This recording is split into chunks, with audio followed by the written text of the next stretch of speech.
আসসালামু আলাইকুম। মোর্শেদ শোভন আমন্ত্রণ জানাচ্ছি এনটিভির মধ্যাহ্নের খবরে।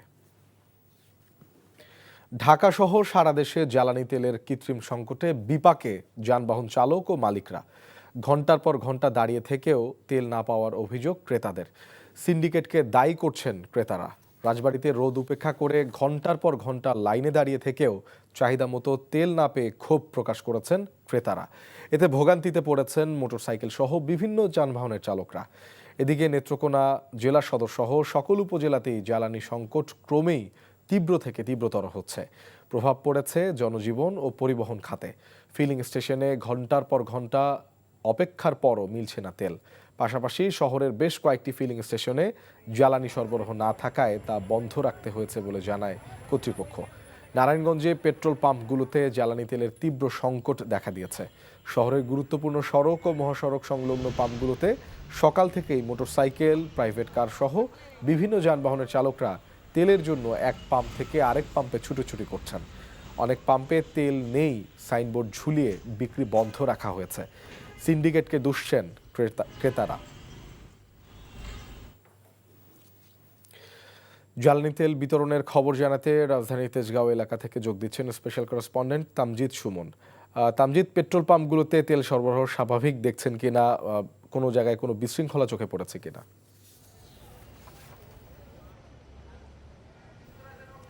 কিছু তেল পাম্পে তো রাজধানীতে আসলে তেল সরবরাহ খুব একটা অস্বাভাবিক নেই, মোটামুটি স্বাভাবিক। তবে যে বিষয়টি আমরা দেখছি যে দীর্ঘ সারিবদ্ধভাবে লাইন ধরে গ্রাহকরা তেল নিচ্ছেন এবং দীর্ঘক্ষণ অপেক্ষা করতে হচ্ছে। কোনো কোনো পাম্পে 2 ঘন্টা 3 ঘন্টা এমনকি 4 ঘন্টা অপেক্ষা করেও তেল সংগ্রহ করছেন গ্রাহকরা। তবে একটি জিনিস আমি বলি যে গতকালকে সরকারের পক্ষ থেকে বলা হয়েছে যে তেলের ঘাটতি নেই, তেলের মজুদ রয়েছে এবং সরকার থেকে বলা হয়েছে যে তেলের কোনো দাম বাড়ানো হবে না এই এপ্রিলে। তারপরেও কিন্তু সেটির খুব একটা যে প্রভাব আমি দেখছি সেটি না, কারণ আমরা দুদিন থেকেই যে জিনিসটি লক্ষ্য করছি, যে কয়েকদিন থেকেই লক্ষ্য করছি দীর্ঘ সারিতে তেল সংগ্রহ করার যে চিত্রটি সেটির কোনো পরিবর্তন নেই, সেই একই চিত্র দেখছি। আমি যে পাম্পটিতে আছি এটিতে সর্বোচ্চ 5 লিটার অকটেন দেওয়া হচ্ছে, অর্থাৎ 600 টাকার অকটেন দেওয়া হচ্ছে। একটি জিনিস আমি বলি, কর্তৃপক্ষের সাথে আমার কথা হয়েছে, তারা দৈনন্দিন অন্য সময়ের স্বাভাবিক সময়ে যে তেলটি পান তারা 2 লরি তেল পান এবং সেটিতে 26,000 লিটার তেল, 27,000 লিটার তেলের মতো তারা প্রতিদিন সরবরাহ করার জন্য কোম্পানিগুলো থেকে নিয়ে আসেন। কিন্তু তারা কিন্তু সেই তেলটি আজকে এবং গতকালকেও তারা নিয়ে আসতে পারেননি। তারা নিয়ে এসেছেন 9,500 লিটার, অর্থাৎ এই যে একটি গাড়িতেই 13,500 লিটার এবং দুটি মিলে 27,000 লিটার, সেই জায়গায় 9,500 লিটার তেল তারা পেয়েছেন, যেটি সরবরাহ করতে পারবেন গ্রাহকদের মাঝে।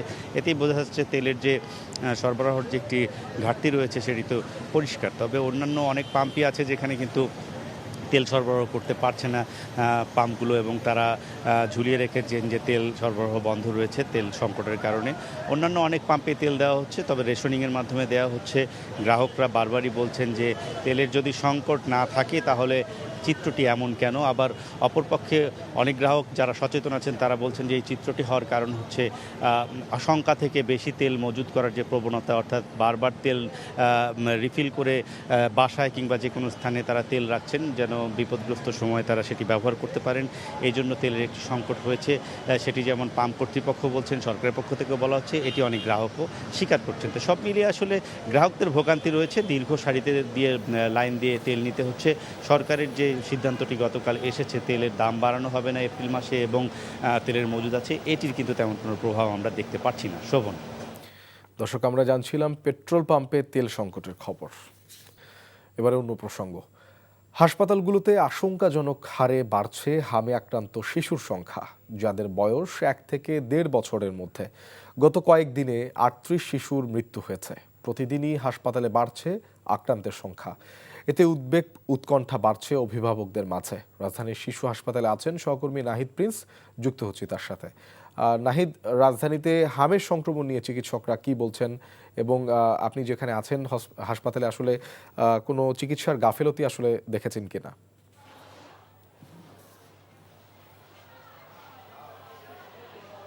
শোভন, বর্তমানে গত 24 ঘন্টায় এখানে 14 জন ভর্তি আছে। মোট 138 জন এই গত 3 মাসে এই শিশু হাসপাতালে তারা চিকিৎসা নিয়েছেন। 56 জন ইতিমধ্যে চিকিৎসা নিয়ে তারা বাড়ি ফিরে গেছেন।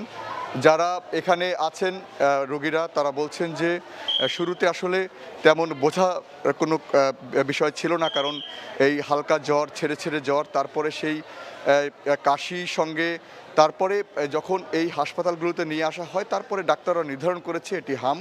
তারপরে যেটি শুরু হয় যে নিউমোনিয়া পর্যায়ে যে হাম চলে যায় সেটি অনেকটাই সিভিয়ার পর্যায়ে রয়েছে। তো শিশু হাসপাতাল থেকে ইতিমধ্যে চিকিৎসা নিয়ে অনেকেই বাড়ি ফিরছেন। যারা এখানে এসেছে তারাও মোটামুটি সুস্থ হয়ে ফিরছেন। তবে গত 3-4 দিনের মধ্যে 3 জন রোগী ইতিমধ্যে মারা গেছেন হাম সংক্রান্ত বিষয়ে, কারণ হামের পরে যে নিউমোনিয়া হয় সেটি কিন্তু অনেকটাই শরীরে আক্রান্ত সৃষ্টি করে। তো ধাপে ধাপে কিন্তু রোগীরা আসছে এখানে, কারণ অনেকেই হাম মনে করে এখানে এসেছেন। তারপরে যে জ্বর, বাচ্চাদের যে জ্বর হয়, কারণ আবহাওয়ার যে পরিবর্তন সেটি খুব গরম, তারপর রাতে ঠান্ডা, সব কিছু নিয়ে কিন্তু শিশুরাও এখানে শিশুদের অভিভাবকরা বুঝতে পারছে না যে আসলে শিশুটি হামে আক্রান্ত নাকি সাধারণ জ্বর। তো এসব নিয়েই মূলত হাসপাতালে আসা যাওয়া চলছে। তো আইসিডিডিআরবি থেকে বলা হয়েছে তারা আগামীকাল থেকে ট্রেনিংয়ের ব্যবস্থা করছে। তো কারণ ডাক্তাররাও অনেক বছর ধরে এইসব বিষয় নিয়ে তারাও এই বিষয় নিয়েই তেমন তাদের চিন্তা করতে হয়নি। তো আগামীকাল থেকে ট্রেনিংয়ের ব্যবস্থা করছে আইসিডিডিআরবি। তো এখন আমরা যাব কুমিল্লায় হামের প্রাদুর্ভাবের বিষয় জানতে। সেখানে আছে আমাদের সহকর্মী মাহফুজ নান্টু, তিনি জানাবেন সেখানকার সবশেষ। আপনি যে কথাটা বলছিলেন, আমি যদি বলি যে কুমিল্লা মেডিকেল কলেজ হাসপাতালে এখন পর্যন্ত আমরা যেটুকু তথ্য পেয়েছি 91 জন কিন্তু হামের উপসর্গ নিয়ে আসছিলেন এবং তাদের মধ্যে কিন্তু 18 জনকে কিন্তু হামের যে রোগী হিসেবে চিহ্নিত করা হয়েছে। এবং আমি যদি আরেকটু জানিয়ে রাখি, গত 3 দিন আগে কিন্তু কুমিল্লায় হামের যে প্রাদুর্ভাব শুরু হয়েছিল ওই সময় কিন্তু 3 জন শিশু কুমিল্লা থেকে আশঙ্কাজনক অবস্থায় ঢাকায় প্রেরণ করার পরে সেখানে চিকিৎসাধীন অবস্থায় মারা যায়। আমি যে কথাটি বলতে চাই যে কুমিল্লা স্বাস্থ্য বিভাগ কিন্তু এখনো হাম নিয়ে আসলে জনসচেতনতা তৈরি করা যায় এমন কোনো পদক্ষেপ কিন্তু নেয়নি। আমরা হাসপাতালে ঘুরে দেখেছি যে সেখানে একটি ওয়ার্ডকে হামের চিকিৎসার জন্য নির্ধারণ করা হলেও সেখানে কিন্তু পর্যাপ্ত যে নিরাপত্তা ব্যবস্থা, যেটাকে বলা হয় যে হাম ছোঁয়াচে রোগ, এবং সেই রোগ কিন্তু খুব দ্রুত ছড়িয়ে যায় শিশুদের শরীরে। আমরা সেখানে গিয়ে দেখেছি যে অনেকটা গাদাগাদি করেই কিন্তু হামের চিকিৎসা নিচ্ছে, শিশুদেরকে চিকিৎসা দেওয়া হচ্ছে এবং স্বজনরা কিন্তু পাশাপাশি বসে রয়েছেন। এবং এ নিয়ে আমরা কুমিল্লা মেডিকেল কলেজ হাসপাতালের পরিচালকের সঙ্গে কথা বলেছি, তিনিও আসলে তেমন সদুত্তর দিতে পারেনি। আমরা কুমিল্লা জেলা স্বাস্থ্য বিভাগের সাথে আমরা কথা বলেছি, সেখানে কিন্তু কুমিল্লা জেলা সিভিল সার্জন বলেছেন যে কুমিল্লায় দিন দিন হামের প্রাদুর্ভাব বেড়েই চলছে এবং সেই অনুযায়ী কিন্তু কুমিল্লায় যে স্বাস্থ্য বিভাগের যে প্রস্তুতি, সেই প্রস্তুতি কিন্তু তুলনামূলক অনেকটাই কম। এবং এটা যদি এভাবেই থাকে, জনসচেতনতা যদি সৃষ্টি না করা যায়, তাহলে কিন্তু হাম মহামারী আকারে রূপ নিতে পারে। নান্টু, আপনাকে ধন্যবাদ। দর্শক, হামের প্রাদুর্ভাবের খবর জানাতে কুমিল্লা এবং রাজধানীর শিশু হাসপাতাল থেকে যুক্ত হয়েছিলেন সহকর্মীরা। যুক্তরাষ্ট্র প্রকৃতপক্ষে পুরো মধ্যপ্রাচ্যকে যুদ্ধের অংশে পরিণত করেছে বলে মন্তব্য করেছেন বাংলাদেশে নিযুক্ত ইরানের রাষ্ট্রদূত জলিল রাহিমি জাহানাবাদী। সকালে গুলশানে নিজ কার্যালয়ে সাংবাদিকদের ব্রিফিংকালে তিনি কথা বলেন। রাষ্ট্রদূত অভিযোগ করেন, যুক্তরাষ্ট্রের বাইডেন প্রশাসন ইসরায়েলের ফাঁদে পা দেয়নি, কিন্তু ট্রাম্প এই ফাঁদে পা দিয়েছে। এটা শুধু একটা যুদ্ধ না, ভৌগোলিক ও সাংস্কৃতিক বিষয়ে আগ্রাসন। যুক্তরাষ্ট্র যুদ্ধের কোনো নিয়মনীতি না মেনে স্কুল, আবাসিক ভবন, এমনকি হাসপাতালে বিমান হামলা চালিয়েছে, যা যুদ্ধ অপরাধের শামিল। তাদের এবারের আক্রমণ শুধু যুদ্ধ নয়, উদ্দেশ্য বিশ্বের মুসলমানকে ধ্বংস করা। এই আমেরিকা এখন যুদ্ধ থেকে পালানোর চেষ্টা করছে বলে সাংবাদিকদের জানান রাষ্ট্রদূত। ট্রাম্প যুদ্ধে নিজেকে বিজয়ী ঘোষণা করেছে, তাতে ইরানের কিছু আসে যায় না। বিজয় মুসলমানদেরই হবে বলে জানান ইরানি রাষ্ট্রদূত। মধ্যপ্রাচ্যে যুদ্ধাবস্থা তীব্র হওয়ার সাথে সাথে চট্টগ্রাম শাহ আমানত আন্তর্জাতিক বিমানবন্দরে প্রতিদিনই একের পর এক ফ্লাইট বাতিল হচ্ছে। গত ফেব্রুয়ারির শেষ দিন থেকে ইরানের ওপর আমেরিকা ইসরায়েলের হামলা শুরুর পর থেকে মধ্যপ্রাচ্যের সাথে চট্টগ্রামের ফ্লাইট প্রতিদিনই ব্যাহত হচ্ছে। বিমানবন্দর কর্তৃপক্ষ জানায়, গত 28 ফেব্রুয়ারি হতে মধ্যপ্রাচ্যের চলমান যুদ্ধাবস্থায় সর্বশেষ 4টি সহ চট্টগ্রাম বিমানবন্দরে আন্তর্জাতিক রুট সহ 222টি ফ্লাইট বাতিল হয়েছে। এর ফলে মধ্যপ্রাচ্যে কর্মরত চট্টগ্রামের প্রবাসীরা ভোগান্তির শিকার হচ্ছেন বলে জানিয়েছেন ভুক্তভোগীরা। জন্ম থেকেই দৃষ্টি প্রতিবন্ধী নাইম স্কুল কলেজের গণ্ডি পেরিয়ে পড়াশোনা করেছেন দেশের অন্যতম শীর্ষ বিদ্যাপীঠ রাজশাহী বিশ্ববিদ্যালয়ে। মেধার স্বাক্ষর রেখে হাঁটছেন স্বপ্ন জয়ের পথে। রাজশাহী বিশ্ববিদ্যালয়ের প্রতিনিধি আবু সালের পাঠানো রিপোর্টে বিস্তারিত। নানা প্রতিকূলতা আর প্রতিবন্ধকতাকে মারিয়ে স্বপ্ন জয়ের পথে ছুটে চলছেন রাজশাহী বিশ্ববিদ্যালয়ের মেধাবী শিক্ষার্থী নাইম হোসেন। দুচোখ ভরা স্বপ্ন আর বুকে অদম্য সাহস নিয়ে চলা নাইমের পথটি মোটেও সহজ ছিল না। দৃষ্টি প্রতিবন্ধী হয়ে জন্মগ্রহণ করায় শুনতে হয়েছে নানা কটু কথা। তবে কঠোর অধ্যাবসায় আর দীর্ঘ সংগ্রামের মধ্য দিয়ে নিন্দুকের জবাব দিয়েছেন নাইম। পড়াশোনার ক্ষেত্রে যেমন আছে তেমন চলাফেরার ক্ষেত্রে আসলে আমাদের বাংলাদেশ তো এত ডিজেবল ফ্রেন্ডলি না আর কি। তো এই ক্ষেত্রে আসলে একটা চ্যালেঞ্জ তো অবশ্যই থাকে। তা আমার আলটিমেট গোল হচ্ছে আমি ফার্স্ট অফ অল বিসিএস কেন্দ্রিক একটা চিন্তাভাবনা আছে। এটা হচ্ছে খুবই সুদূর প্রসারী চিন্তাভাবনা। তবে এর আগে হচ্ছে আমার খুব একটা ইচ্ছা আছে যে আমি দেশের বাইরে গিয়ে মাস্টার্স অ্যান্ড পিএইচডি কমপ্লিট করতে চাই। বন্ধুদের সহায়তায় চলাফেরা করা নাইম স্ক্রিন রিডার অ্যাপের মাধ্যমে মোবাইলে পিডিএফ বই পড়েন, এমনকি যোগাযোগ রাখেন সবার সঙ্গে।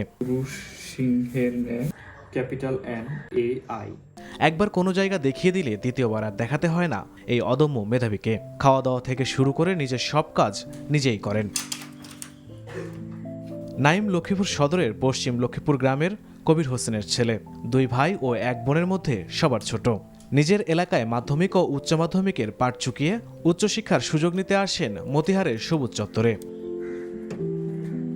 নাইমরা 3 ভাই বোনই দৃষ্টি প্রতিবন্ধী। সবাই পড়াশোনা করছে পাবলিক বিশ্ববিদ্যালয়ে। 3 সন্তানের পড়ালেখার খরচ মেটাতে হিমশিম খেতে হয় দিনমজুর পিতা কবির হোসেনের। তবুও সন্তানদের উচ্চশিক্ষার স্বপ্ন নিয়ে এগিয়ে যাচ্ছেন তিনি। NTV news desk.